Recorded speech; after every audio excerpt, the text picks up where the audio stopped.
અમરેલીના દેવભૂમિ દેવળિયા ગામે રાજ્યના ઊર્જા મંત્રી કૌશિક વેકરિયાએ તળાવમાં આવેલા નવા નીરના ભવ્ય વધામણા કર્યા હતા. ગામના આશરે 630 વર્ષ જૂના પ્રાચીન શિવ મંદિરે મહાદેવની પૂજા અર્ચના કર્યા બાદ મંત્રી પોતે ટ્રેક્ટર ચલાવીને તળાવ સુધી પહોંચ્યા હતા. ગામના 2 મોટા તળાવો અને 13 ચેકડેમો છલકાઈ જતા મંત્રીએ ગાયત્રી મંત્રના જાપ સાથે નવા જળને વધાવ્યા હતા. આ તકે તેમણે દેવભૂમિ દેવળિયાને પર્યટન સ્થળ તરીકે વિકસાવવા માટે ₹3.21 કરોડની રકમ મંજૂર કરવામાં આવી હોવાની જાહેરાત પણ કરી હતી, જેમાં ભાજપના આગેવાનો અને મોટી સંખ્યામાં ગ્રામજનો ઉપસ્થિત રહ્યા હતા. દેવભૂમિ દેવળિયા ખાતે ભગવાન ભોળાનાથના સાનિધ્યમાં દર્શન કરીને પ્રથમ તો આરતી કરી. પ્રથમ તો મારે રાજ્ય સરકારના યશસ્વી મુખ્યમંત્રી આદરણીય ભૂપેન્દ્રભાઈ પટેલ સાહેબ અને નાયબ મુખ્યમંત્રી આદરણીય હર્ષભાઈ સંઘવી સાહેબનો અમરેલી જિલ્લાની જનતા વતી હું આભાર માનું છું કે અમરેલી તાલુકાનું દેવભૂમિ દેવળિયા ગામ માટે જે રીતે સરકારે કાલે ₹3.21 કરોડ મંજૂરી આપવામાં આવી છે, એક પર્યટન સ્થળ માટે વિકસાવવા માટે સરકાર દ્વારા ખૂબ સારો એક નિર્ણય કરવામાં આવ્યો છે. આગામી દિવસોની અંદર દેવભૂમિ દેવળિયા ગામ એ ગુજરાતના નકશા ઉપર દરેક લોકો અહીંયા દર્શન કરવા માટે આવી શકે એ પ્રકારનું ગામ દેવભૂમિ દેવળિયા બનવાનું છે. એક પ્રવાસન સ્થળે ખૂબ સારી રીતે વિકાસ પણ થવાનો છે. સાથોસાથ અમરેલી જિલ્લાની અંદર અમરેલી વિધાનસભાની અંદર જે રીતે સરકાર દ્વારા ખૂબ સારી તળાવની કામગીરી કરવામાં આવી છે, આજે અમે દેવભૂમિ દેવળિયાની અંદર નીરના વધામણા કર્યા છે.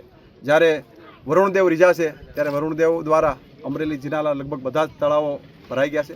આજે દેવભૂમિ દેવળિયાની અંદર એક 22 વીઘાની અંદર મોટું તળાવ, ત્યાર પછી 24 વીઘાની અંદર મોટું તળાવ અને 13 કરતાં વધારે ચેકડેમો જે સિરીઝમાં લાઇન ઓફ ચેકડેમો છે, બધા જ ચેકડેમોની અંદર ખૂબ સારી રીતે પાણીનું રોકાણ થયું છે.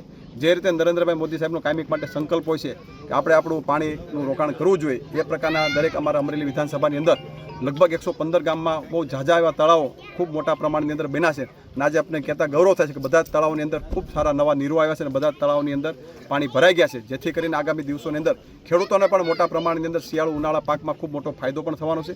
ફરી ગામના સરપંચ શ્રી નાથાલાલને પણ અભિનંદન આપું છું કે જે રીતે પોતાના ગામના વિકાસ કરવા માટે કાયમિક માટે પોતે જાગૃતતા સાથે જે રીતે વિકાસના કાર્યો માટે દરેક કાર્યો પોતે ફોલો પ્લે અને સારી રીતે વિકાસ થઈ શકે એ માટે કાયમિક માટે પોતે કટિબદ્ધ પણ હોય છે. અને સમગ્ર ગ્રામજનોને પણ અભિનંદન આપું છું કે દેવભૂમિ દેવળિયા જે રીતે ભોળાનાથનું મંદિર આગામી દિવસોની અંદર ખૂબ સુંદર બનવાનું હોય ત્યારે સમગ્ર લોકોને મારી હૃદયની શુભકામના પણ પાઠવું. દેવભૂમિ દેવળિયાના મહાદેવની અસીમ કૃપાથી અને માનની ધારાસભ્યશ્રીની કાયમને માટે દેવળિયા પ્રત્યે લાગણીને કારણે આજે અમારા જળના વધામણા કે દેવળિયાની અંદર 2 મોટા તળાવ અને 13 જેટલા ચેકડેમો પ્રભુની કૃપાથી સારો વરસાદ થવાથી ભરાઈ ગયા અને જળના વધામણા કર્યા.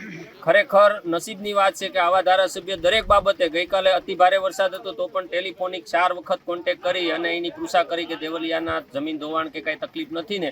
તો મહાદેવની કૃપા હોય તો જ આવો સારો પ્રતિનિધિ મળે અને એના માધ્યમથી મહાદેવના મંદિર માટે પણ ₹3.21 કરોડ અમને માતબર રકમ મુખ્યમંત્રી શ્રી અને હર્ષભાઈ સંઘવીના માધ્યમથી કૌશિકભાઈના પ્રયત્નો થકી મળી. એ બાબતે અમે સરકારશ્રીના કાયમી માટે આભારી છીએ અને 671 કલાક જેવા 2 હિટાસી ફાળવી અને આ તળાવો ઊંડા કર્યા, જેને કારણે અમારી 4400 એકર જેટલી જમીનની અંદર આ પાણી ભરાશે. એને કારણે ખેડૂતોના આજુબાજુના તમામ તળ ઊંચા આવવા લાગ્યા છે.